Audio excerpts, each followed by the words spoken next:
vais voter très rapidement.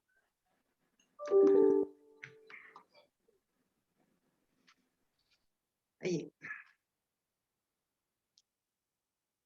Donc, 45 personnes, 46 quasiment. Je vais laisser 30 secondes. Voilà. OK. Alors, je partage les résultats. Maude, est-ce que tu les vois? Je vois. Alors, donc, il y a 21% dans la salle de managers, chefs d'entreprise, 9% de fonctions RH. Les coachs, consultants sont 53% et d'autres 17%. Voilà, donc là, pour l'instant, il y a combien de personnes inscrites? 56. C'est ça. Voilà. Allez, à toi de Allez, jouer, Maude. bonsoir. Donc, je suis Maude Poitevin. Je suis coach professionnel et coach d'organisation. J'accompagne les entreprises sur le développement des organisations et aussi sur les aspects humains, stratégiques, de leadership.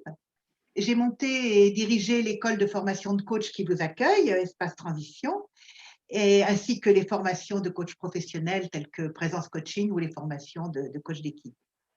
Donc, j'accompagne toutes sortes d'organisations, si bien les banques, la SNCF, la RATP, le groupe Accor, que des grosses associations telles que la DMR ou des ONG ou Emmaüs France ou les Serres France ou des toutes petites, même des AMAP, hein, voilà. Donc, j'ai une grande hétérogénéité dans mes clients, que ce soit des grosses, des petites entreprises, et puis certaines qui sont encore, on va dire, dans des modèles du XXe siècle, assez pyramidal, et d'autres qui en sont directement en autogestion, voilà. Donc, je vais commencer par vous raconter une histoire. J'aime beaucoup les histoires, les récits. Alors, en 1993, ça fait 28 ans de cela, j'ai eu dans les mains le livre de Ricardo Semler, ça s'appelle « Vivre l'entreprise la plus extraordinaire au monde, à contre-courant ». Et donc, Ricardo Semler, c'est un Brésilien de Sao Paulo. En fait, en 1980, il avait 23 ans.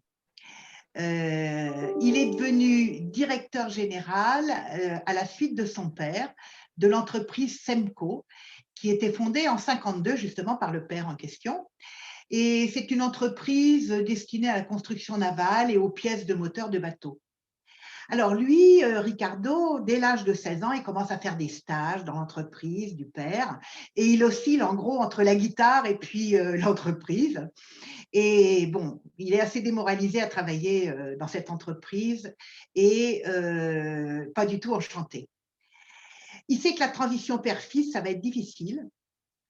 Alors, comme il y a beaucoup de tensions entre les deux, et en plus se combine un retournement de la situation économique dans les années 80 au Brésil. Donc, il décide de laisser tomber l'entreprise de son père et il va reprendre une entreprise. Pendant un an, il étudie, sélectionne une entreprise de construction d'échelles. Alors, il dit que c'est vraiment un très grand apprentissage qu'il a eu là. Et le jour où il est prêt à signer avec la construction d'échelles, avec cette entreprise-là, son père le convoque et après une conversation délicate, il lui dit « Je pars en voyage pendant 2 ou 3 semaines. Si tu veux faire des changements, tu les fais tout de suite. » Wow. Donc, c'est un homme de défi, Ricardo Semler. Alors, bon, il prend. Immédiatement, il fait la liste des 15 directeurs. Il les convoque le vendredi, pardon, donc juste la veille du week-end. Il est très stratégique. Il les convoque individuellement. Alors, il a 23 ans. Vous l'imaginez face à des directeurs qui, à mon avis, ont entre 50 et 60, qui, à mon avis, le regardent, peut-être regardent ce genou avec condescendance. Et à la fin de la journée, il a viré 60% des directeurs. Voilà. Et comme il dit, c'est avec un mélange de soulagement et d'inquiétude que je rentre à la maison. Donc, il faut de l'audace, il faut une certaine assurance, il faut une véritable vision pour oser faire cela. 60% du comité de direction est viré en une journée. Et il continue, il enlève les procédures, il choisit des hommes et des femmes qu'il a repérés justement pendant cette année, là où il travaillait sur l'autre entreprise, qui présentent des talents, des qualités d'être et de relations, voilà. Et petit à petit, les ouvriers définissent leurs objectifs et au bout d'une dizaine d'années, c'est toute l'entreprise, enfin c'est tous les ouvriers, je veux dire, qui votent pour le rachat des entreprises, c'est-à-dire ce qu'on appelle la croissance externe, hein. Enfin, ils révolutionnent complètement l'entreprise. Et en 93, quand j'ai ce livre-là en main, il est sacré Global Leader of Tomorrow par le Forum de Davos. Il est sélectionné dans le top 40 des meilleurs chefs d'entreprise de fortune. En fait, en 10 ans, la société a augmenté son activité de 600%. Alors, en tant que coach et consultant, j'étais et nous étions admiratifs devant son audace, quoi. Et on se demandait, est-ce que c'est possible de diriger les entreprises de cette manière, de changer les modes de management, de laisser plus de liberté et d'initiative à l'ensemble du personnel? Donc, ce qui amène à réduire la taille du management intermédiaire, à accroître la responsabilisation des salariés pour le bénéfice de l'entreprise, quoi. Donc, on se posait des questions, je m'en posais beaucoup. Et en même temps, je me disais, et nous disions, créer une entreprise collaborative, oui, ça doit être faisable, mais changer, transformer les entreprises, ça, c'est un vrai défi. Alors, ça a été le démarrage de réflexion sur comment on peut aider à faire évoluer les entreprises, quel est le rôle des dirigeants. C'est ce qui va être le propos de ce soir. Je voudrais simplement faire un tout petit rappel théorique, c'est que la transformation des gouvernances, elle a été formalisée dans deux approches, la sociocratie et l'holacratie. Et en fait, la sociocratie, on entend ce terme dès 1851, mais elle est utilisée à partir de 1970. Et le terme holacratie, lui, a été utilisé et formalisé simplement dans les années 2007. C'est pas vieux, quoi.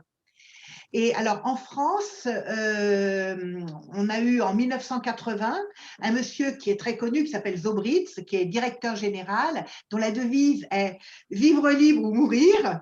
Et lui, si vous voulez, il est devenu directeur général d'une entreprise française qui s'appelle Favi et qui a amené, j'ai envie de dire, toute la réflexion sur la libération des entreprises en France. Et ça, c'était en 1983. Donc, Semler, c'était 80 et lui, 83. Voilà, donc c'était un petit rappel historique. Il s'agit aujourd'hui non pas de faire je ne vais pas du tout vous faire de la théorie, mais de questionner la place et le rôle des dirigeants, et puis comment ils partagent le pouvoir, quelles interrogations ils ont et quels leviers on peut avoir face aux freins qu'on peut trouver. Alors déjà, mon propos va être coupé en quatre parties. D'une part, je vais vous proposer de réfléchir aux caractéristiques, aux postures qu'adoptent les dirigeants d'organisations participatives. Ensuite, leur motivation. Qu'est-ce qui fait qu'il y en a qui se lancent, quoi. Le troisième chapitre, eh bien, ce sera les freins à l'exercice du pouvoir, et donc qui dit frein dit levier. Et puis le dernier point, ce sera, je vous présenterai un modèle qui s'appelle la décision par consentement, qui vient justement de la sociocratie, parce que quand on fait les webinaires, on aime bien proposer des modèles, comme ça vous voyez aussi ce qu'on fait dans l'école, ce que les coachs apprennent, etc. Hein. Donc, on va commencer, avant même de commencer ce premier point, mon constat, c'est qu'une entreprise ou une organisation, elle est marquée par la personne qui la dirige ou par l'esprit qui est à l'origine ou par le groupe qui le pilote. Alors, je vais vous poser une question. Si vous êtes, vous, dirigeant d'entreprise, comment vous vous appelez? Comment vous appelez votre fonction? Est-ce que vous dites directeur, gérant, facilitateur? Ou si c'est un groupe qui pilote, comment vous l'appelez? Et puis, si vous êtes salarié d'une entreprise, réfléchissez aussi à comment on appelle la personne qui dirige cela.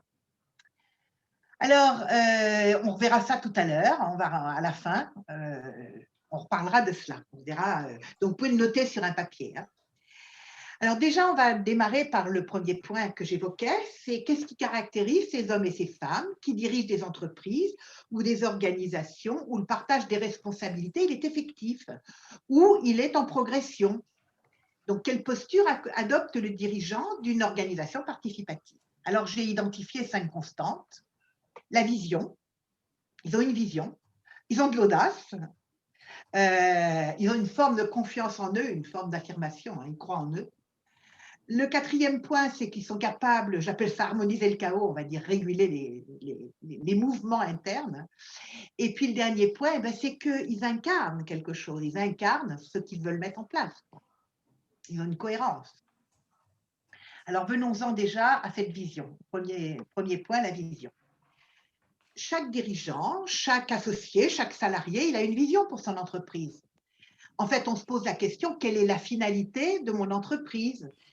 Si on part du principe qu'une entreprise existe pour rendre un service à la société, du principe qu'elle a une âme, on va parler d'intérêt collectif, qu'il y en a qui parlent d'intérêt politique, de projet politique, et que l'entreprise, elle n'a pas seulement comme finalité de cultiver des carottes ou de vendre de la comptabilité ou de vendre un service ou de construire des canapés.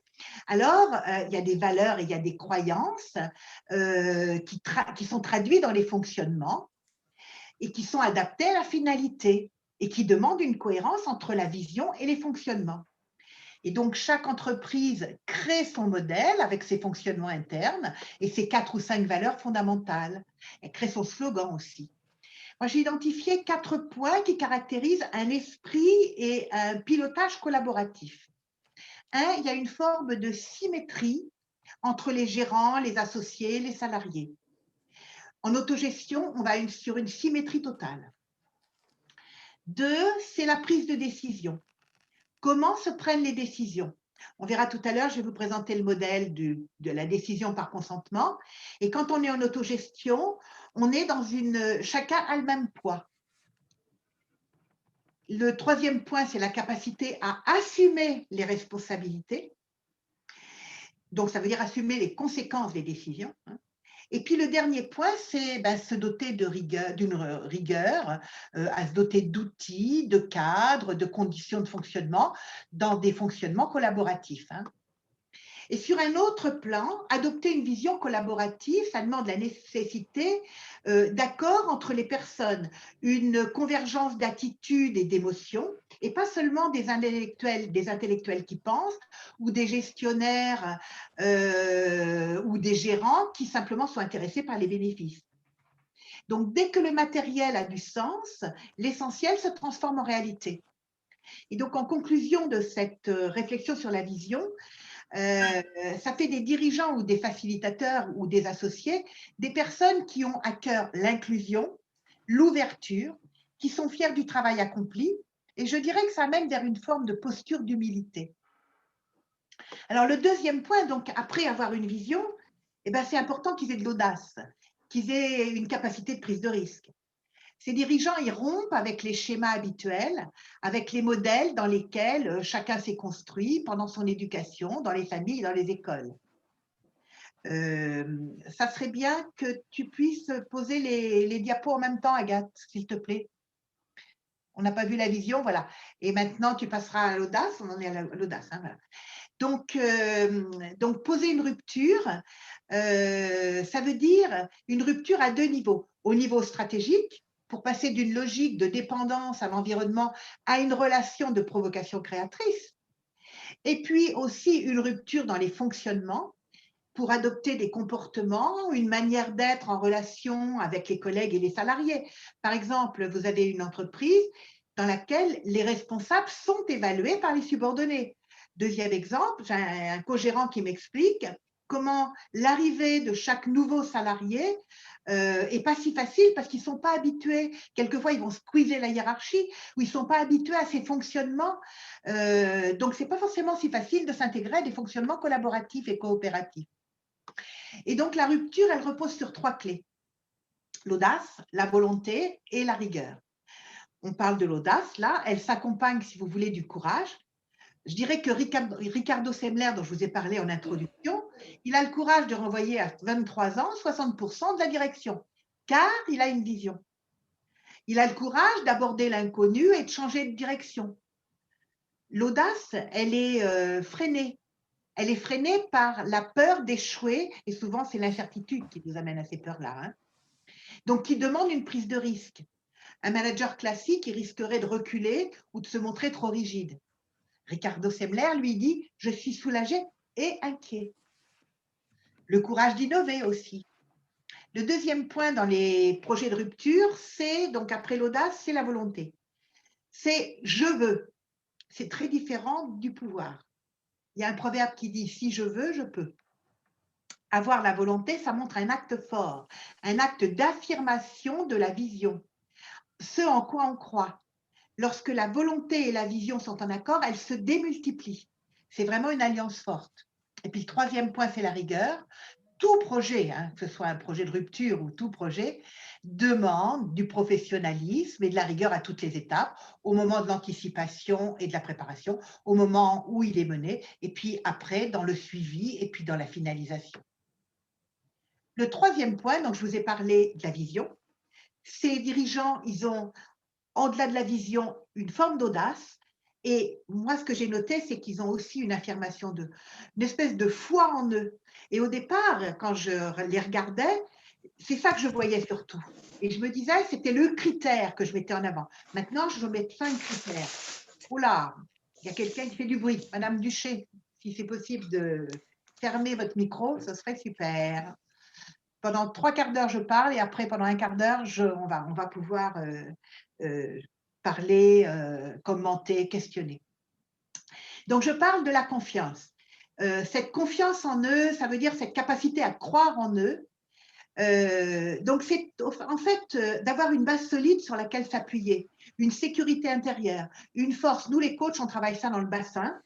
Et donc, ça veut dire accepter aussi d'avancer avec ses doutes, avec ses questionnements. En même temps, il faut avancer, quoi.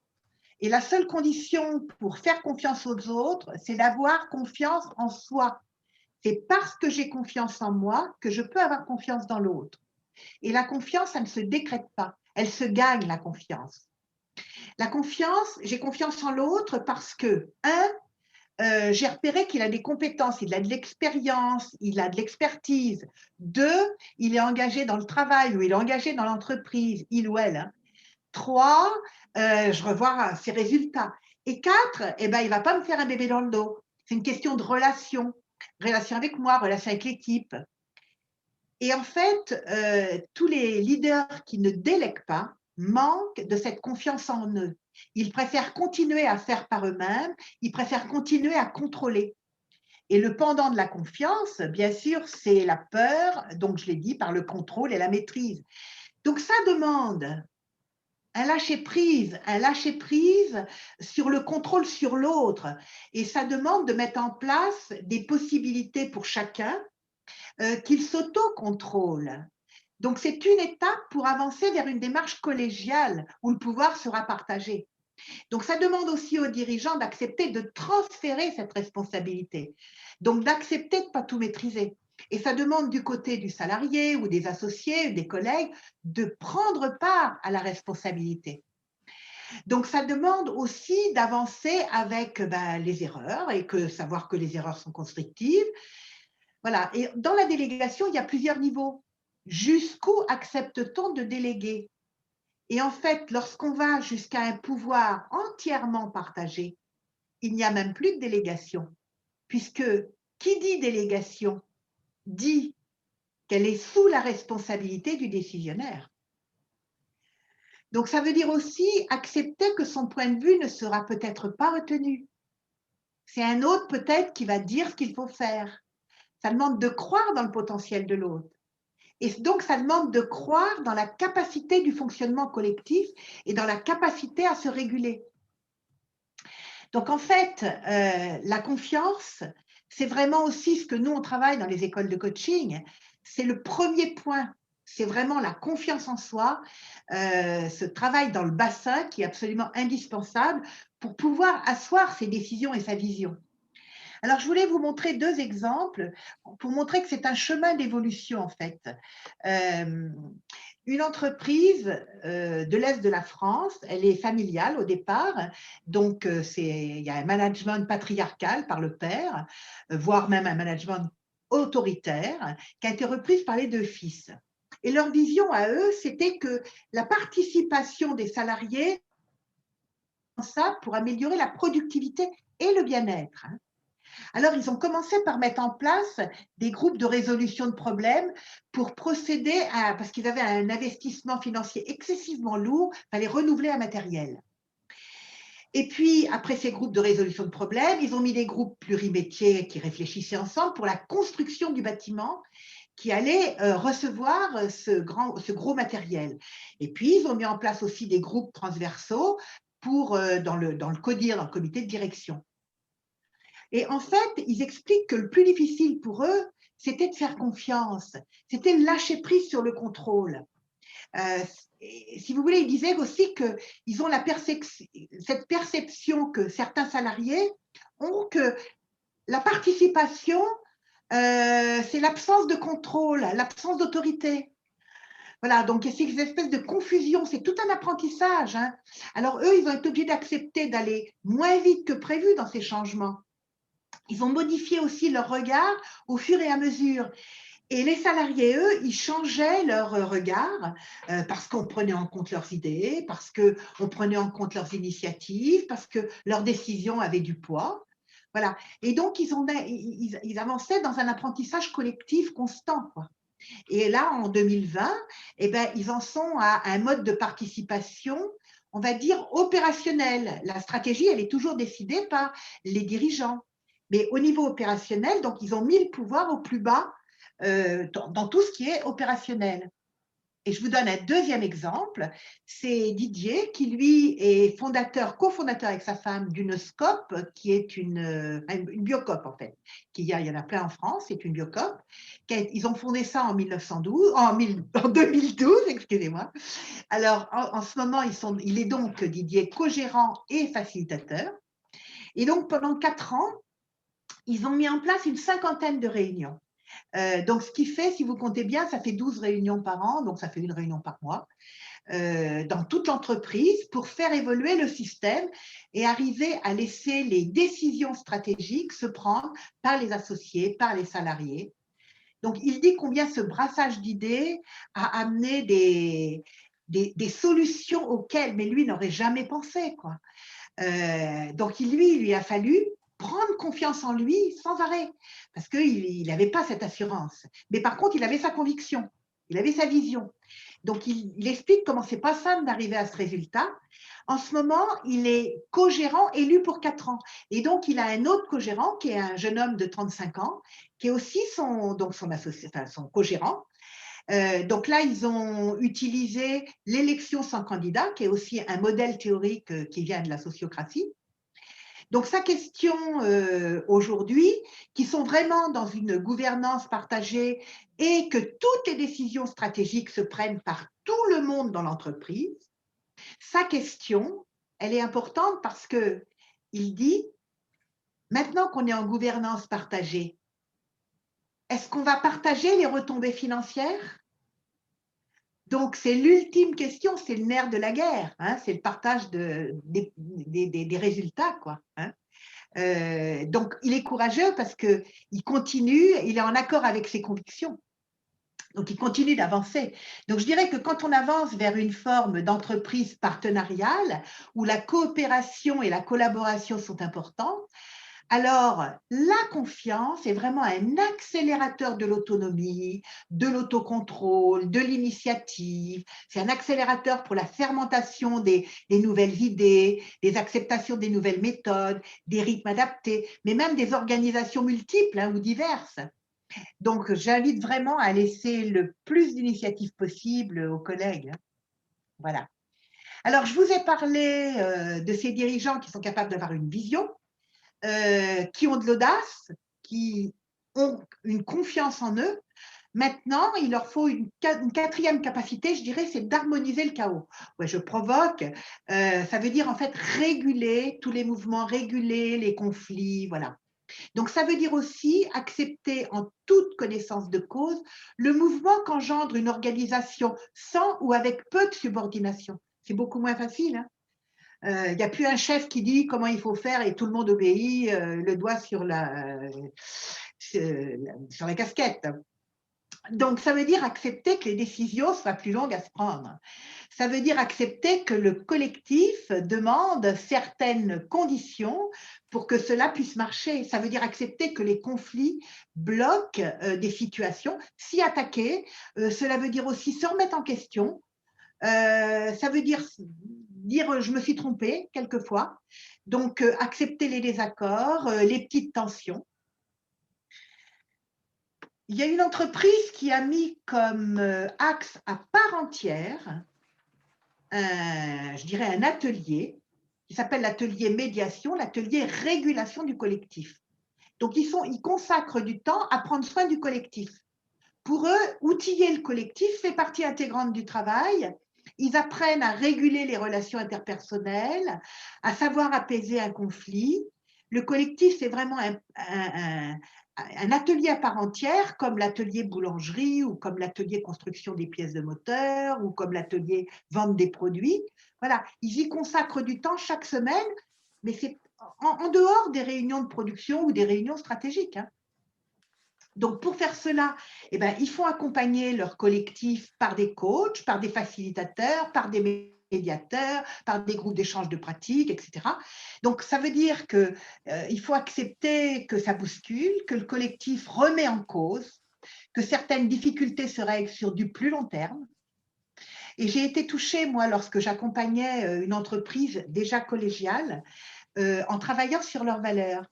La première valeur sur laquelle ils se sont mis d'accord, c'était nous prenons soin les uns des autres. Voilà, j'ai été touchée parce que c'est la première fois que j'entendais cela dit de cette manière-là.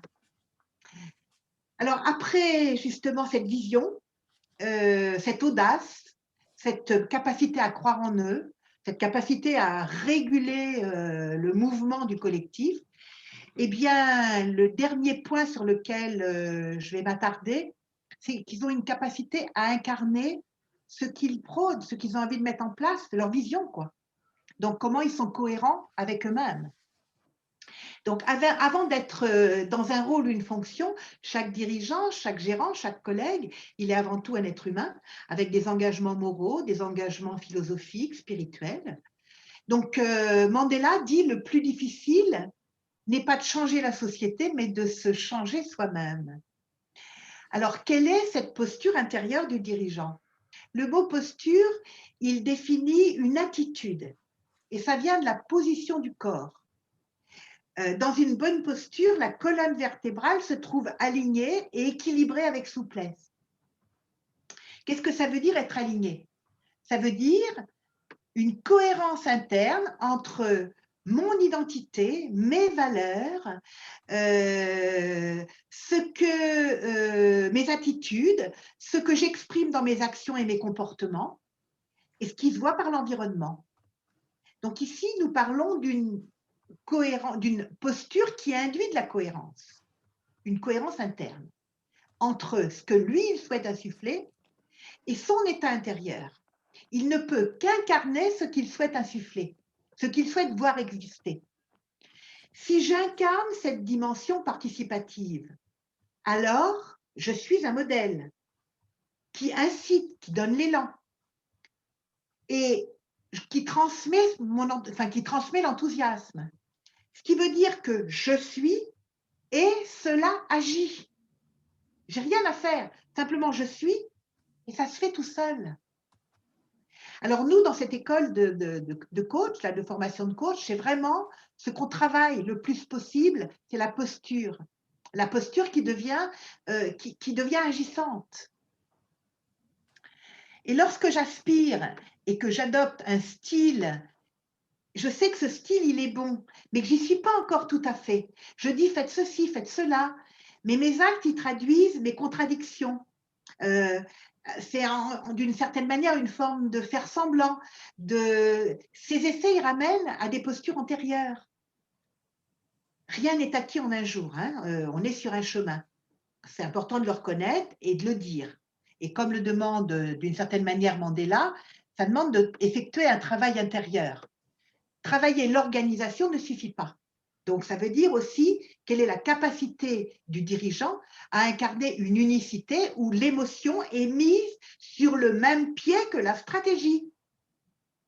Il y a donc une exigence vis-à-vis de soi-même de sans cesse continuer d'évoluer, de se former, de regarder ses zones d'ombre, d'apprendre de mieux en mieux à se connaître. Donc, c'est des processus de développement personnel, de développement professionnel, de remettre en question ses certitudes, d'apprendre de ses erreurs, d'apprendre dans les obstacles, de rectifier dès que l'obstacle se présente. On parle ici de son implication personnelle. Donc, cela demande de faire un travail de conscience intérieure pour pouvoir constamment évoluer, pour que l'entreprise et l'organisation continuent d'évoluer. C'est là où le travail du coach, d'accompagner l'évolution personnelle et professionnelle, elle est différente de celle du consultant qui, là, lui, accompagne l'organisation. Donc, c'est complémentaire. Donc, en conclusion, l'entreprise ne peut pas aller au-delà de où peut l'emmener son dirigeant. Et je vous expliquerai tout à l'heure par un exemple, justement, comment un dirigeant peut avancer en même temps que son entreprise. Voilà. Alors, nous venons de parler de la place ou de la posture du dirigeant. Maintenant, on va se poser la question, quelle motivation ils ont à mener des entreprises qui révolutionnent les modèles d'organisation du XXe siècle? Pourquoi il y en a qui se lancent et d'autres pas? Pourquoi, en effet? Alors, j'ai identifié 4 types de motivation. Les histoires de vie sont très personnelles, hein. Si vous voulez, certains ont un intérêt, enfin, ont des valeurs, je dirais, ou développent au cours de leur vie des valeurs où l'intérêt collectif, la solidarité, le partage sont importants. Ils aiment la collégialité et ils n'imaginent même pas appartenir à d'autres types d'organisations. Des organisations où les bénéfices sont mis en avant, ils n'y pensent même pas.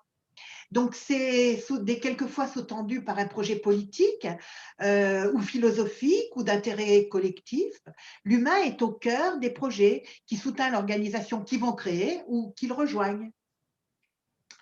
Le deuxième point, c'est que certains observent des modèles d'organisation. Ils ont étudié, ils ont observé des modèles d'organisation qui les ont fait rêver, qu'ils ont admirés, ils s'en sont imprégnés.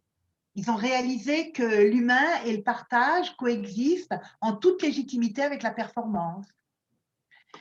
Les troisièmes types que j'ai vus, c'est des gens qui sont exaspérés par la perte d'énergie et de performance qu'exigent les directions d'entreprise plus pyramidales. Je vous parlais des deux frères là, qui ont repris l'entreprise de leur père, ou bien de Ricardo Semler, qui n'en pouvaient plus, justement, derrière ces entreprises patriarcales. Donc, ils se rendent compte que les entreprises collaboratives voient souvent leur performance démultipliée. Et donc, c'est un moteur pour y aller. Et puis, le quatrième point, c'est qu'il y a des crises quelquefois. Certaines personnes vivent des crises et des remises en question personnelles qui les bousculent. La vie les bouscule. Elle les place dans des situations où les modèles classiques ne fonctionnent plus, où il n'y a rien de tel qu'une crise pour amener des prises de conscience. Et je dirais que c'est une forme de noblesse, hein, où l'être humain c'est s'élever et élever aussi l'organisation qui l'accompagne. Donc, ça demande une écoute de soi, une écoute des autres. Et je vous présenterai aussi un dirigeant qui était dans ce cas-là. Alors, donc, avancer de manière collaborative, ce n'est pas si simple. Il y en a plein qui réussissent, hein, mais ça ne suffit pas. Il faut être motivé, mais ça ne suffit pas. Alors, on va aller voir maintenant les freins dans le partage du pouvoir, et on va parler du pouvoir et des leviers qui arrivent derrière. Dès qu'on trouve des freins, ben, on trouve aussi des leviers. Donc déjà, donc oui, je vais vous présenter cela en 4 points. Qu'est-ce que c'est que le pouvoir? On va regarder aussi comment nos égos travaillent, comment ils sont titillés dans la vie par le pouvoir. Hein, on va voir aussi le poids de la responsabilité, de la solitude et du stress. Et puis, en dernier point, ben, on verra aussi comment l'habitude, quelquefois, nous joue des tours. Alors déjà, qu'est-ce que c'est que le pouvoir? Le pouvoir, c'est la capacité et la possibilité de faire quelque chose. C'est par essence un concept relationnel. C'est une relation dissymétrique puisqu'il vise à produire une forme d'obéissance au commandement. Tout à l'heure, je vous présentais les entreprises ou les scopes ou les systèmes en autogestion où la relation est symétrique. Et là, elle est dissymétrique parce qu'il y a une forme d'obéissance au commandement. Donc, le pouvoir, il est considéré comme légitime lorsqu'il s'exerce dans le cadre du droit, et le pouvoir du dirigeant ou du groupe qu'il pilote, il est donné par les statuts. Alors, parlons un peu du profil des gens de pouvoir. Dès l'enfance, chacun, il a ses talents, il a cette personnalité avec des composantes, et il y en a qui ont de l'ambition, une ambition personnelle qui fait partie de leur personnalité, ou qui aspirent à diriger déjà depuis tout petit. Et c'est important de ne pas la nier et de ne pas la renier. Et souvent, quand j'accompagne des gens, il y a aussi leur permettre leur permettre de la laisser s'exprimer et de ne pas penser que c'est mal. Et donc, il existe deux cas de figure. Ceux qui en sont conscients, justement, tels que Ricardo Semler, qui dit tout petit, j'avais le besoin impérieux d'occuper le devant de la scène, et il parle d'une force puissante qui l'entraîne dans des situations où il va pouvoir se faire remarquer ou diriger ses camarades. Vous voyez, il reconnaît, lui. Et puis, il y a ceux qui ne le reconnaissent pas, qui n'en sont pas conscients de cette aspiration à dominer, à détenir une parcelle de pouvoir. Alors, le pouvoir, eh ben, il agit comme une drogue. Plus on y goûte, plus on en redemande. Et le pouvoir, il fait partie, comme je viens de le dire, des désirs archaïques que nous avons. Et s'il est refoulé, eh bien, il n'a pas totalement disparu et il va donc se réveiller. Et il ressort plutôt sous une forme d'autoritarisme ou de rigidité. Et donc, personne n'est à l'abri des des possibles dérives émanant de l'exercice du pouvoir. On est des êtres humains. Hein. Voilà. Alors maintenant, pourquoi obéit-on? Eh bien, obéir, ça veut dire obéir à une loi, obéir à une autorité, à un pouvoir. C'est adhérer à un groupe et trouver une sécurité ou une identité, une appartenance, une valorisation. Les gens ont souvent un besoin d'un groupe solide, d'appartenance, ou une identification à son leader ou à une autorité. Et puis, je dirais que c'est quand même plus simple, quelquefois, de rester salarié. Il y a moins de charge mentale, il n'y a pas de décision à prendre, il y a moins de responsabilités à assumer. C'est quelquefois plus confortable. Donc, le pouvoir, c'est donc une affaire d'équilibre, de répartition des forces et des tensions, de contrôle et de contre-pouvoir. Hein. Si je veux poser une conclusion sur ce chapitre, et je vais continuer avec une histoire d'ego, et justement, je reviens sur le pouvoir. Dans les écoles de management, on vous apprend qu'il y a deux types de pouvoir. Il y a le pouvoir de rôle, qu'on appelle aussi pouvoir de fonction. Les gens, ils me mettent une casquette sur la tête, et donc, puisque je suis chef, eh ben, je vous dis ce qu'il faut faire. Je caricature, hein, bien sûr. Et puis, d'autre part, il y a le pouvoir personnel. J'ai une forme de charisme, alors les gens, ils sont influencés par moi ou par mes idées.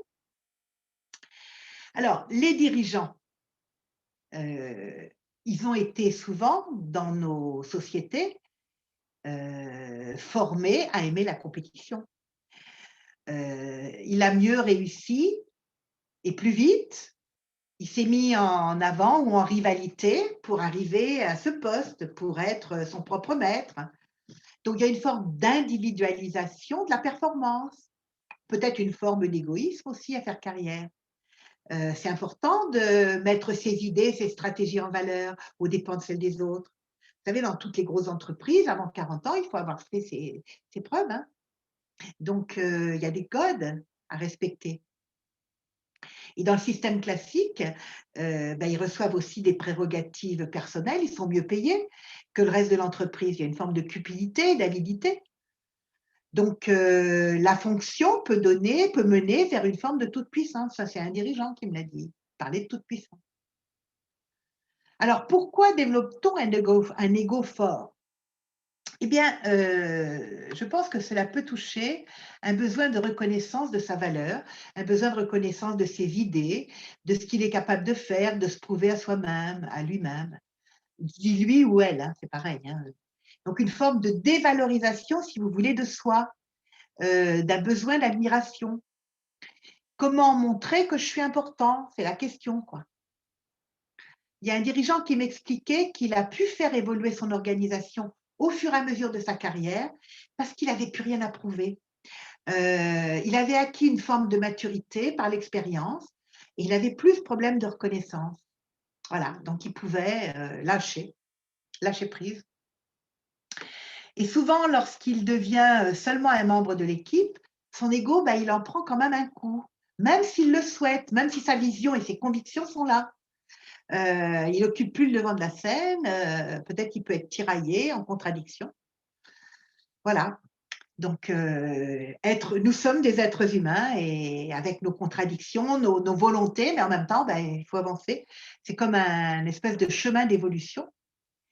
Alors, en termes de levier par rapport au pouvoir, par rapport à cet ego, je vais vous en montrer deux, je vais vous en mettre deux en évidence. Le premier, c'est comment on peut prévenir le pouvoir d'influence dans l'organisation. Donc, je vais vous présenter deux exemples. Comment limiter l'influence? Alors, il y a une entreprise dans laquelle ils ont porté une attention particulière à la répartition des fiches de poste et ils ont identifié, si vous voulez, avec précaution, les postes à fort enjeu de pouvoir.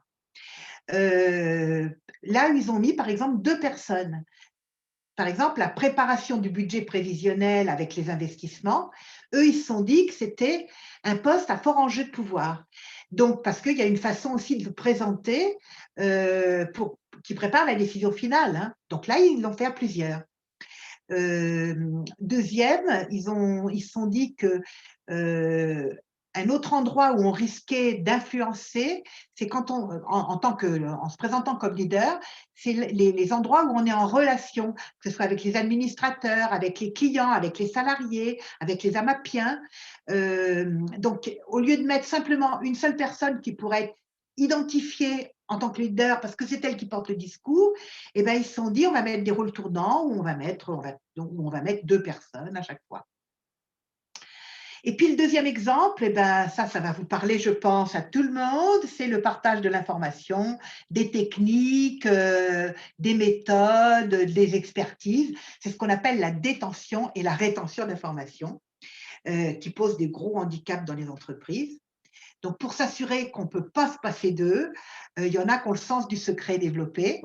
Il y a un dirigeant qui me disait qu'il aurait fallu pas mal de temps pour fouiller dans les tiroirs, pour découvrir ce que les commerciaux avaient mis comme arrangement particulier, avec le sens du secret, avec certains clients, quoi. Un secret développé, quoi, un sens du secret développé. Et d'autres qui gardent par devers eux la maîtrise de certaines méthodes, que ce soit informatique ou de gestion de l'entreprise ou de technologie, hein. Moi, j'ai vu un de mes clients qui n'a donné certaines méthodes qu'1 mois avant de partir à la retraite, parce qu'il avait trop peur de perdre son pouvoir.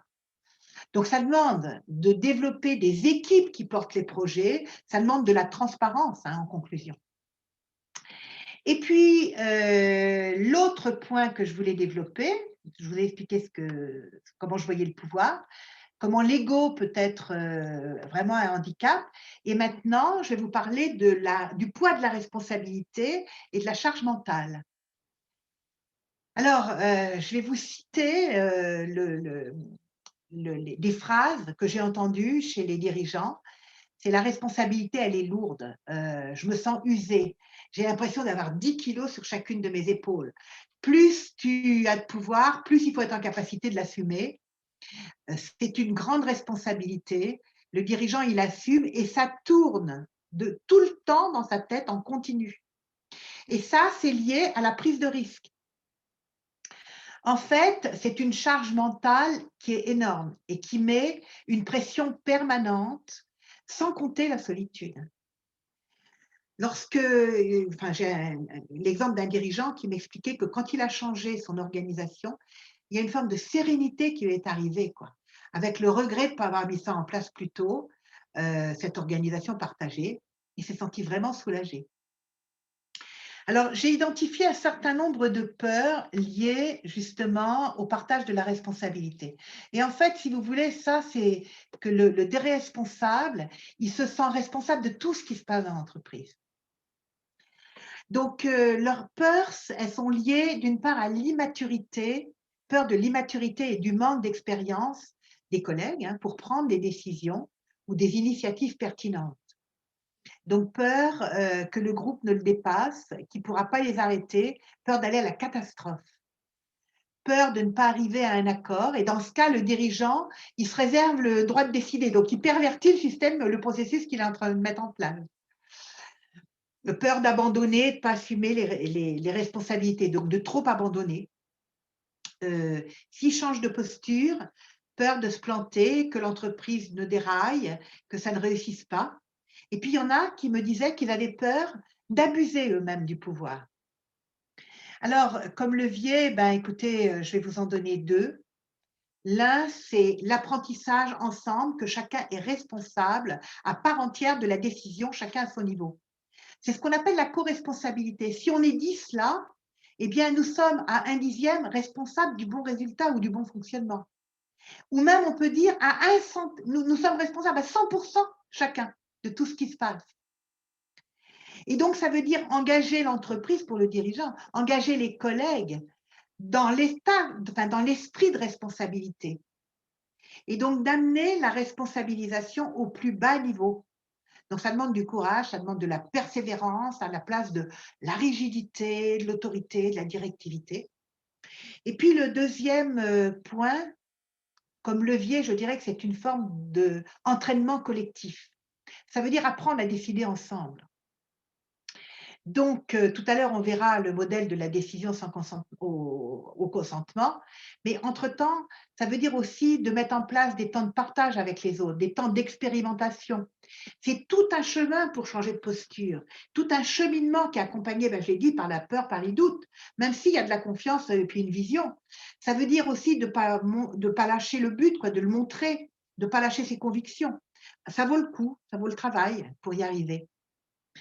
Et, et le troisième point, je dirais, c'est que si la responsabilité, elle est collégiale, ça veut dire aussi d'apprendre, enfin, d'oser ou de renoncer au sens positif.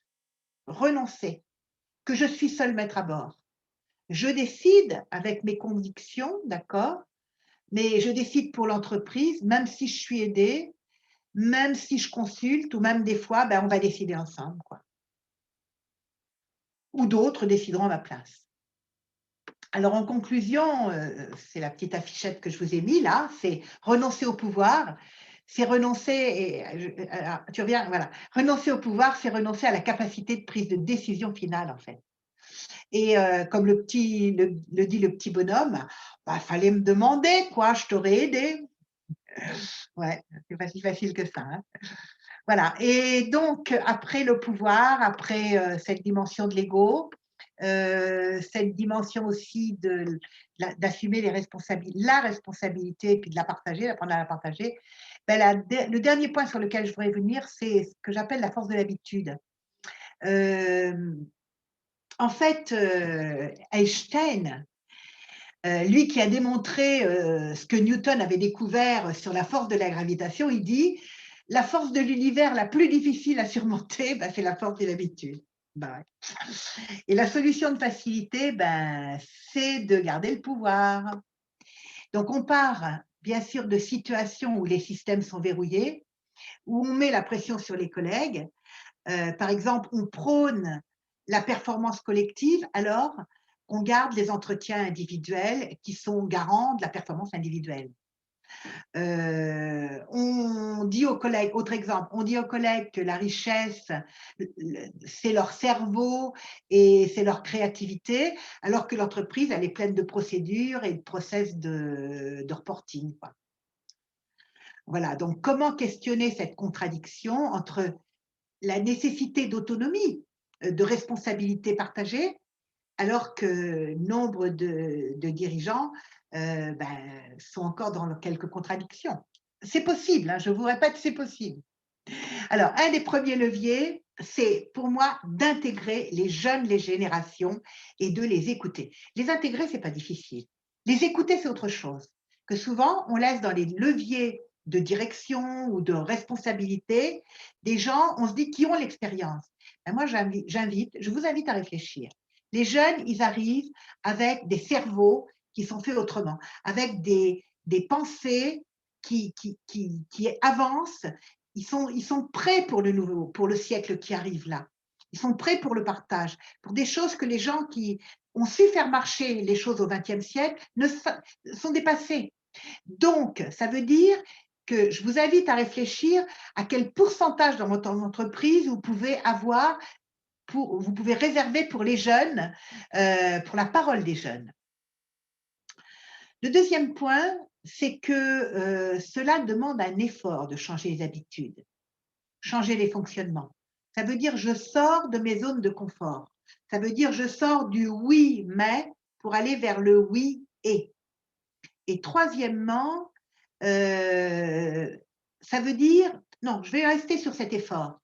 La première ressource pour changer, pour sortir de ces zones de confort, c'est d'avoir envie de quitter cette force d'habitude. C'est changer, quoi. J'ai envie. La deuxième ressource, c'est la prise de risque. Ça veut dire croire en soi et croire dans les capacités des autres à y aller. C'est un apprentissage collectif. La troisième ressource, c'est l'effort, je dirais, d'observer un double mouvement. Observer le mouvement de ce qui se passe dans les fonctionnements de l'entreprise, observer le mouvement de l'organisation, mieux connaître les fonctionnements, regarder l'évolution des fonctionnements et aussi observer son évolution à soi en tant que dirigeant. Comment je fais évoluer ma posture? Donc, je vais vous donner l'exemple justement du processus d'évolution d'un directeur général d'une entreprise de 400 salariés. En fait, il a vécu une énorme remise en cause qui a été due à la démission d'un collègue qui était le plus proche de lui et en qui il avait confiance. Au départ, il n'a pas compris ce qui se passait lorsqu'il a reçu cette démission et surtout, il n'a pas accepté. Et il a été tiraillé et il a pris un coach avec lequel il a travaillé sur 2 niveaux. Il a travaillé, lui, sur son niveau à lui, son implication personnelle dans l'entreprise, son style de leadership, l'impact de ses décisions et de ses comportements, l'émotion qui est liée à ce départ. Il a été interrogé par, j'ai envie de dire, dans cette période de vie, sur le sens de sa vie, sur ses priorités, sur l'essentiel, sur ses valeurs, hein, et pas seulement sur l'entreprise, mais sur lui, ce en quoi il croit, là, dans cette période où il est en train de remettre en question plein de choses. Donc, tout ce à quoi il a renoncé aussi pour justement avancer autrement. Et parallèlement, il travaillait aussi sur analyser le sens que ces dysfonctionnements de l'entreprise ont amené j'ai envie de dire, qui ont amené ce symptôme qui était le départ de cette personne.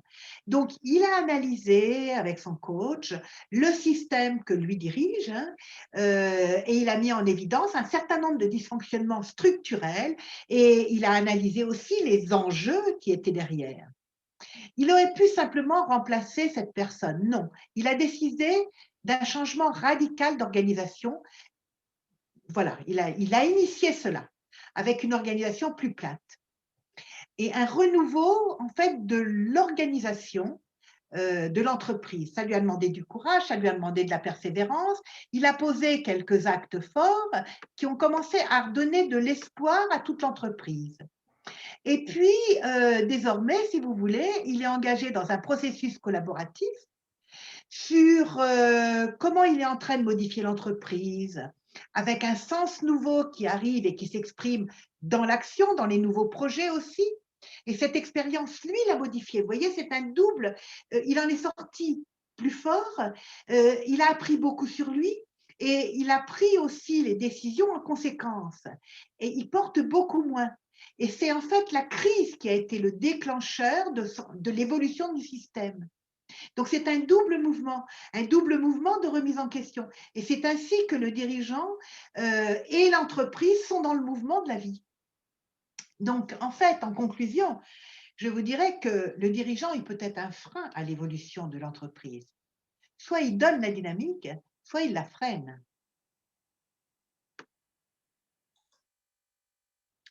Alors, je viens de vous expliquer en effet quels sont les freins et les leviers je dirais, à garder ou à partager le pouvoir.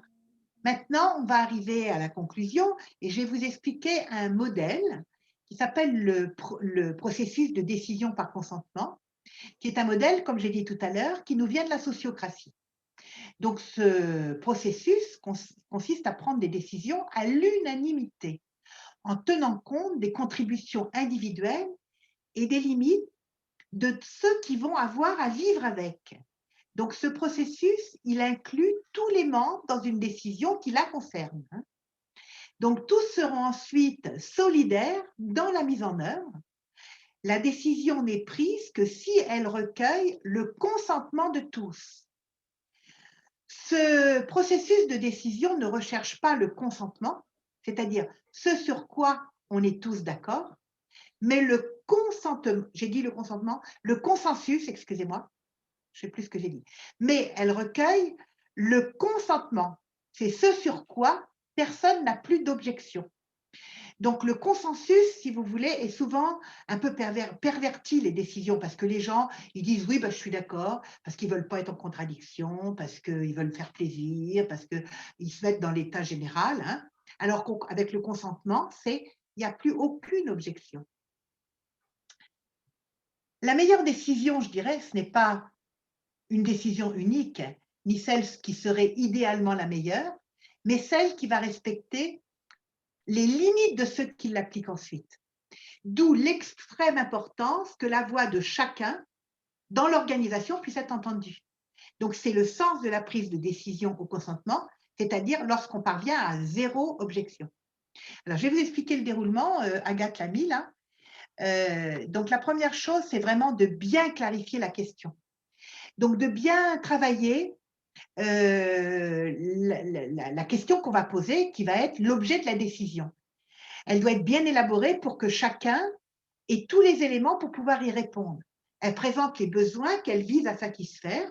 Elle doit être précise, elle doit être concrète, elle doit être formulée de façon positive, elle doit être posée et écrite sur le paperboard ou sur un slide de manière à ce que tout le monde ait le même intitulé.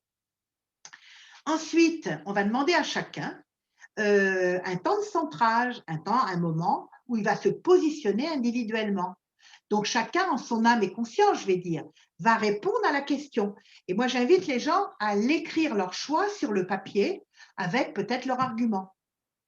Ensuite, on va faire un premier tour de table où chacun va exprimer ses positions individuelles. Donc, c'est le premier tour de table. On les entend. Ensuite, ça va amener peut-être à la rédaction d'une nouvelle proposition. Ça sera la version 2. S'il y a eu si la proposition initiale elle est modifiée, ou peut-être qu'elle ne sera pas modifiée.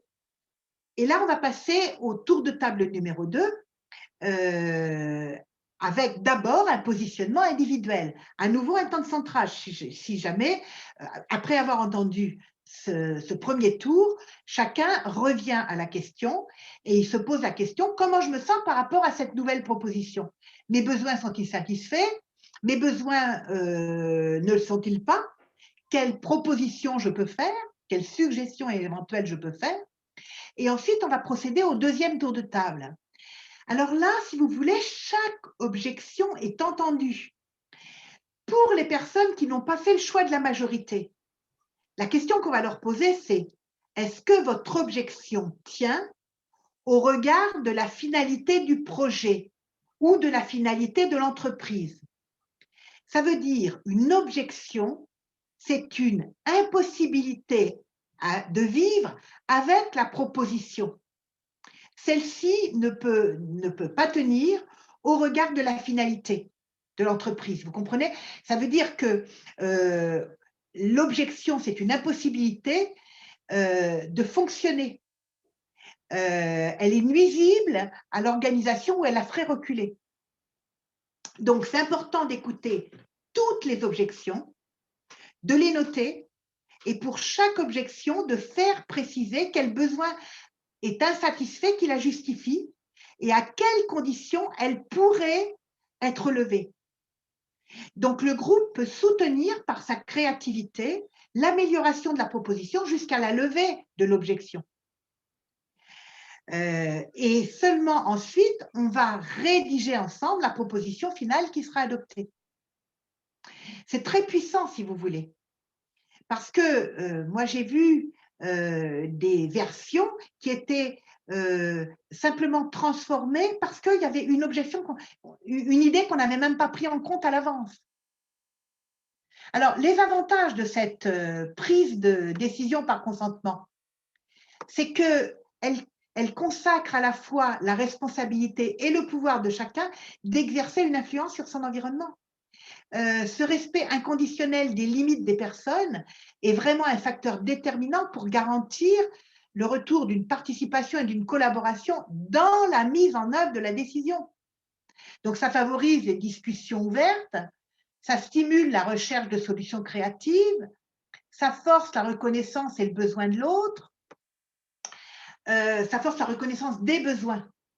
Et je peux vous dire que j'ai vu, par exemple, plusieurs fois des gens qui disaient, lors du deuxième tour, ils disaient, je dis mon objection, mais elle n'est pas, elle est levée aussitôt, mais je dois la dire, parce que ça permettait aussi qu'on la note. Et donc, chacun pouvait faire entendre son point de vue. Donc, ça ne supprime pas les tensions, attention, ni les conflits interpersonnels. L'intention, c'est quand même de respecter les besoins individuels. Donc, c'est une façon de procéder qui élimine les situations gagnant-perdant et qui mine l'énergie des groupes. Donc, ce processus de décision permet d'entendre chacun et permet des décisions collectives. Alors, évidemment, ça prend du temps. Et ça s'apprend ensemble. Il vaut mieux l'apprendre avec un consultant qui sait le maîtriser plutôt que d'essayer tout de suite. C'est une suggestion, hein. Voilà. Alors, en conclusion de tout mon propos, moi, personnellement, je crois réellement, très fortement dans la capacité d'évolution des personnes et des organisations. Et j'ai foi dans le potentiel du collaboratif. Comment 1 plus 1 plus 1 égale des millions, même voire des milliards, quoi, hein. Et je suis toujours émerveillée de voir comment des personnes ou des groupes révolutionnent les systèmes établis et continuent de nous faire rêver. Moi, je garde beaucoup d'optimisme sur ce que réalisent les générations en cours et les générations qui viennent. Voilà, j'espère avoir partagé avec vous un peu de ma passion. Je vous remercie de votre écoute et je reviens à la question de départ. Dirigeant, gérant, facilitateur, quel est le mot qui est adapté à votre fonction si vous êtes, vous, dans cette position, ou à celle de votre dirigeant de votre entreprise, ou à des clients auxquels vous pensez. Voilà, donc comment vous nomme-t-on? On sait que la sémantique, elle est importante. Le pouvoir des mots, vous savez, entre gérant et dirigeant, ben, c'est des mots qui sont associés au pouvoir. Quand j'utilise le bon mot, je fais vivre le rôle. Quand les collègues disent je vais voir le dirigeant ou je vais voir le facilitateur, ben, ce n'est pas pareil.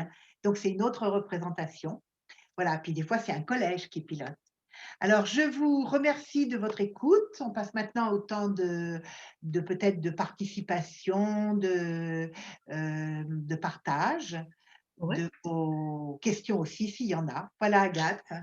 Alors Maud, justement pour répondre à ta question que tu viens de poser sur le nom de néo-gérant, on a eu couteau suisse, leader, chef, animateur, manager, pilote facilitateur, responsable ou guide.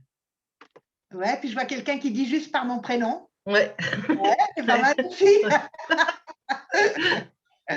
Voilà, mais écoutez, vous pouvez ouvrir vos micros, tous ceux qui ont envie de partager, de questionner, voilà. Alors, juste Maud, juste avant Oui, qu'on passe aux questions, je présente moi brièvement oui, notre entreprise.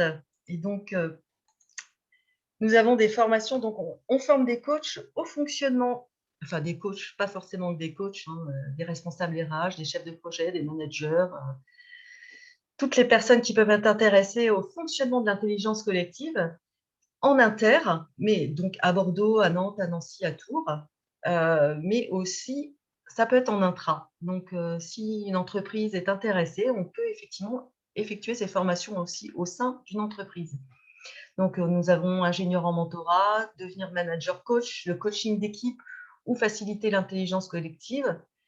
Et nous effectuons aussi des accompagnements sur la mise en place de toutes ces démarches en entreprise ou en coaching de dirigeants et de cadres. Donc, n'hésitez pas à nous contacter à direction@espace transition et on vous fera un devis personnalisé sur demande selon votre situation. Voilà, je laisse la parole à Maude. Si vous voulez tous rallumer vos micros et poser les questions en direct. Voilà, ou bien partager hein, sur Ouais, votre message aussi.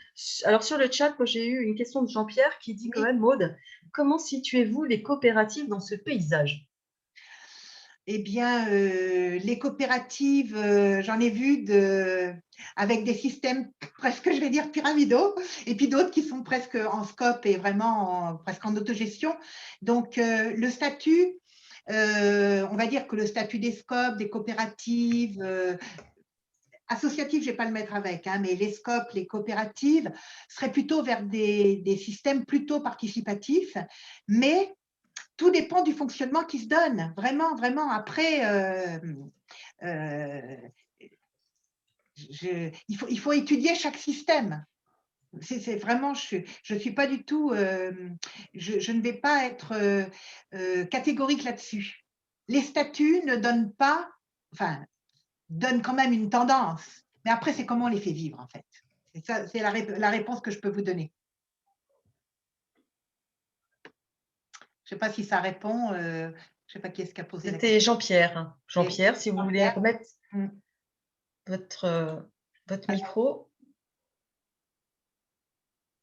En tout cas, il y a des personnes qui quittent parce qu'on a dépassé un petit peu le temps et qui te Bonsoir. remercient beaucoup pour la conférence. D'accord, oui. Oui, enfin, Ok. je partage en partie. J'ai bien connu certaines coopératives. Bon, il y a une question que j'aurais pu poser aussi et que vous avez abordée en début d'exposé et qui est quand même importante, c'est le partage du profit. Ben Parce oui. qu'en fait, dans la coopérative, dans le mode de gouvernance, il y a une assemblée générale qui a le pouvoir. Oui. Bon, et il y a un partage de la richesse produite.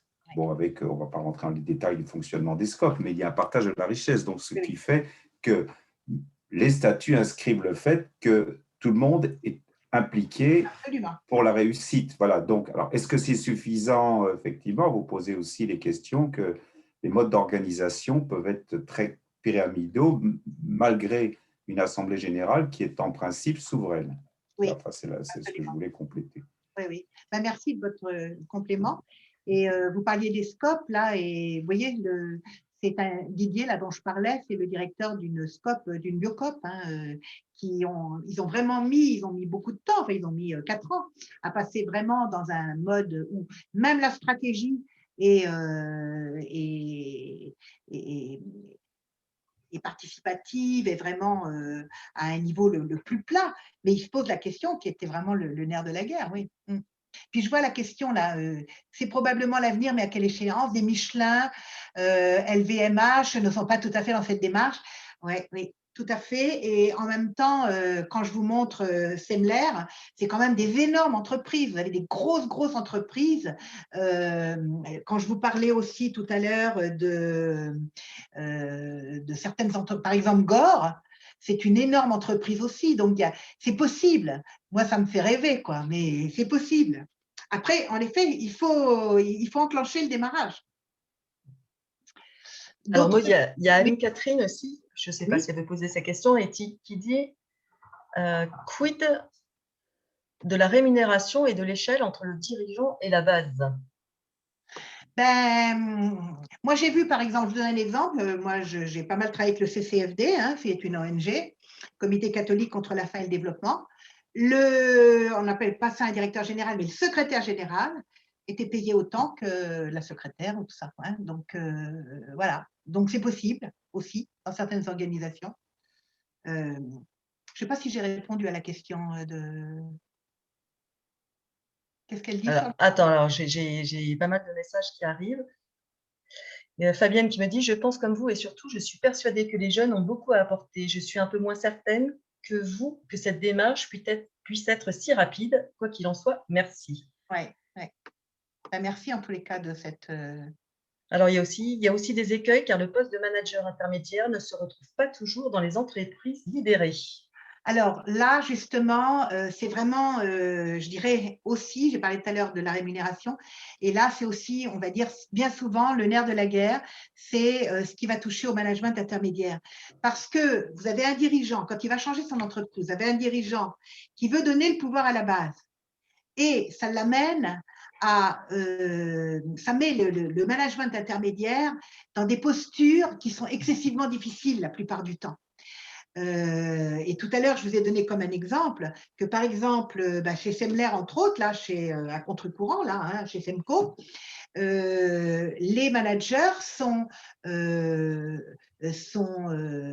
va dire, pas notés, mais ils sont tous les ans, c'est leurs subordonnés qui vont les noter, quoi. Donc, ce n'est pas évident du tout, le management intermédiaire. Ça demande un énorme travail, mais ça demande un énorme travail à tous les niveaux. Mais la clé, en effet, une des clés, c'est le management intermédiaire. Parce qu'il est obligé de changer, de passer d'un rôle de contrôle, j'ai envie de dire, ou de leadership, à un rôle de facilitateur, de manager coach. Il est obligé complètement de changer de posture. Donc, ce n'est pas facile. Ce n'est pas facile du tout. Est-ce qu'il y a d'autres choses intéressantes? Oui, j'ai une question de Thibaut qui dit: avez-vous vu un manager mettre en place cette organisation dans son service, son département, même si sa direction n'est pas dans cette démarche? Alors, bon, ça, c'est pas possible. Enfin, en fait, il y a quand même, j'ai été bluffée, moi, par dans l'administration, je crois que c'est en Belgique, l'administration belge. Ils ont tout un service, alors donc on est quand même dans l'administration générale, qui a été mis en place, où ils ont libéré complètement l'entreprise. Enfin, l'entreprise, c'est un gros service, hein, tout leur département. Mais je dis, s'il n'y a pas un dirigeant qui a la capacité d'assumer ça, c'est pas possible, c'est pas possible d'y aller. Alors, il était obligé, évidemment, de protéger son service par rapport… ils ont été obligés de le faire, en gros, sans le dire au début.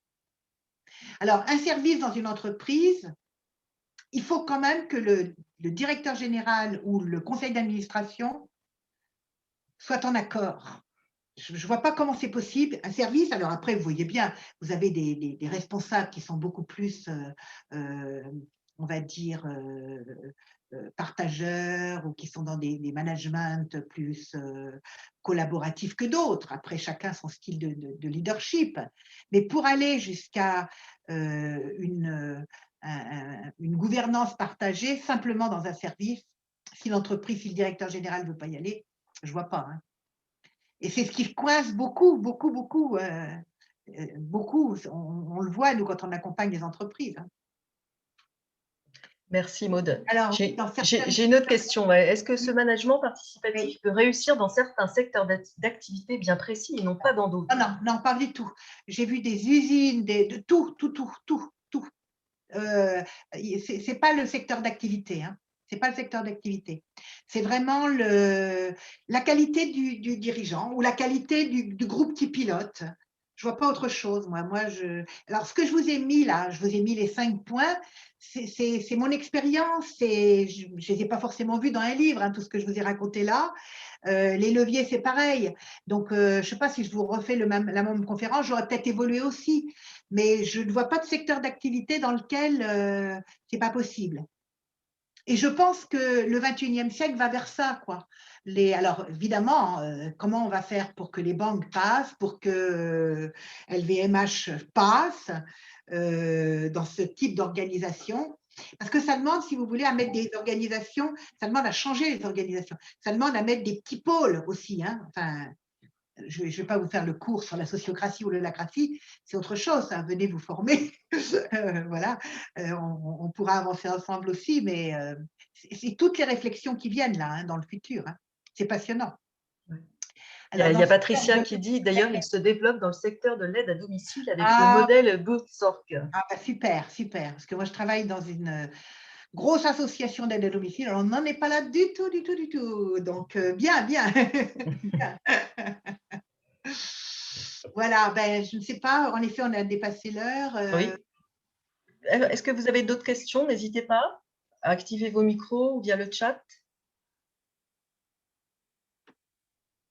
Bonsoir. Bonsoir. Je m'appelle Orio, donc moi je dirige une association et j'avais simplement une question par rapport à la décision par consentement. Si j'ai bien compris, à un moment donné, ça veut quand même dire que même si on sollicite en fait les avis le plus largement possible, à un moment donné, la personne doit quand même renoncer à des, alors j'aime pas ce terme, mais c'est un peu ça, à des bénéfices individuels pour faire passer le collectif. Est-ce que Oui. c'est ça que vous vouliez dire? Oui, j'ai envie de dire, mais vous avez vu la question que je pose, hein, c'est est-ce que l'objection que vous posez, que vous portez là, elle est néfaste. Enfin, si on ne le fait pas, est-ce que c'est néfaste pour le projet ou pour l'entreprise? On va loin, hein, parce que je vous dis, moi, j'ai vu beaucoup d'objections qui étaient importantes d'être entendues, parce que justement, ça modifie un petit peu la décision. Mais fondamentalement, est-ce que ce n'est pas acceptable pour le projet ou pour l'entreprise? Est-ce que c'est une limite? D'accord. Il faut aller loin, vous voyez, de manière à ce qu'il y ait zéro objectif. Oui. On recherche l'intérêt collectif. L'intérêt collectif. Et chacun, il y a un accord, parce que quand on réfléchit, à chaque fois, on le trouve, l'intérêt collectif. Moi, personnellement, à avoir accompagné ou l'avoir fait aussi personnellement, j'ai jamais vu ne pas se mettre d'accord. Ça demande des fois des réunions, hein, ça demande des fois du travail. Mais ce travail, on le gagne parce que quand vous voulez mettre en place des décisions et puis que vous avez la moitié de l'entreprise qu'on ne veut pas, ben voilà, vous vous ramez derrière. Donc, c'est vraiment un apprentissage de prévention aussi. Ça veut dire qu'on ne peut pas faire toujours plaisir à tout le monde. Ah, absolument. Et ça, c'est le problème du consensus, parce que j'avais vu la question sur le consensus tout à l'heure. Non, on ne peut pas faire plaisir à tout le monde. Et ça, c'est le problème du consensus. Oui. Ouais. Et en fait, une décision, c'est important, parce que même quand c'est un processus, on va dire seulement participatif, où le dirigeant dit « je consulte ». Et après, c'est moi qui dirige. Hein. Vous voyez, on est encore dans des modèles hein, par rapport aux différents niveaux de prise de décision. Bon, ben, si je dis c'est moi qui décide à la fin, c'est important de dire je vous consulte seulement. Et derrière, je vais prendre la décision en tout état de cause. Voilà, mais il faut être clair sur comment on la prend la décision. Ça, c'est vraiment, vraiment très important. Et quand on va vers des gouvernances partagées, eh ben, on va de plus en plus vers une décision où tout le monde y participe. Toutes les personnes qui sont concernées. Hein, je parle. Très bien, merci. Merci, Aurore. D'autres personnes, peut-être? Moi, j'avais une question aussi. Je suis aussi accompagnatrice, facilitatrice, formatrice. Moi, je travaille plutôt avec des petites structures, mais je donne notamment des formations sur la question de la gouvernance. Oui. Et on a évoqué les cas de coopératives, associations. Donc là, effectivement, on a plutôt des structures où le pouvoir souverain va viser l'intérêt commun, la pérennité de la structure et de l'objet social, donc vraiment un intérêt partagé là-dessus. Et vous qui avez plus l'expérience avec des grosses structures, comment les dirigeants interagissent avec les actionnaires sur ce type? Parce qu'en fait, ils sont quand même aussi pris entre des intérêts qui peuvent être contradictoires entre l'intérêt de partager de l'équipe de travail, salariés, et les intérêts des actionnaires. Oui. Voilà. Donc qu'est-ce que vous avez observé là-dessus et quelles solutions peuvent être mises en place de négociation peut-être entre ces intérêts partagés? Oui. Ben, ce que j'ai vu, c'est que quelquefois les dirigeants, ils démarrent sans forcément prévenir. S'ils sont à ce poste-là de directeur général, c'est aussi qu'ils ont la confiance du conseil d'administration.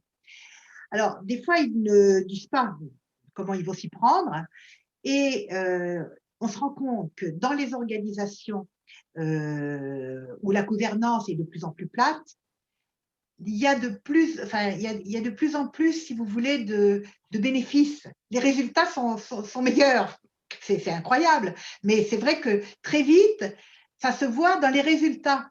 Donc, souvent, les actionnaires, ils ne se posent pas d'autres questions. Même les responsables dans les associations, hein, même les conseils d'administration dans les associations.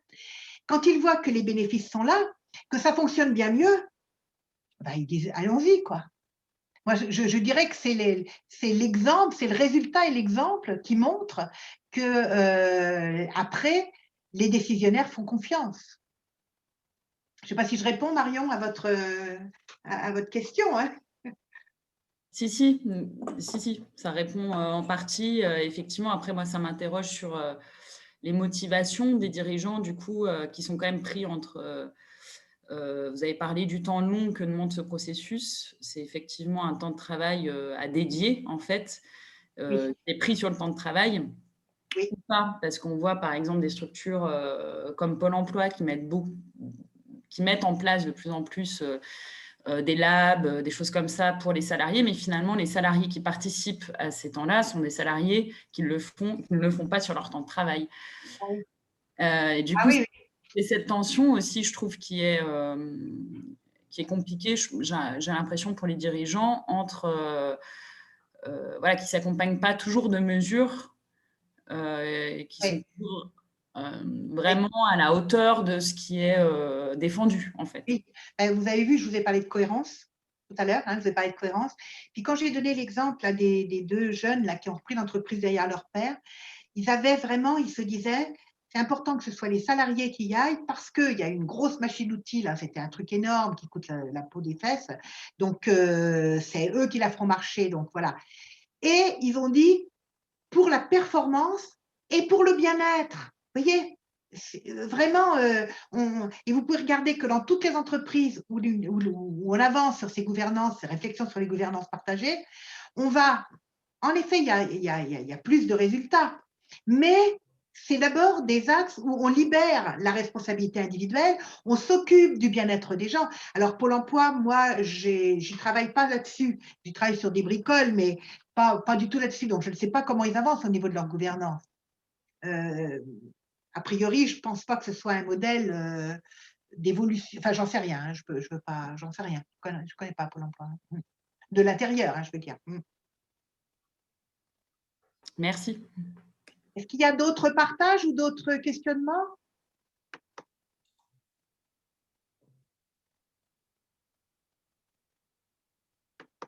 Non?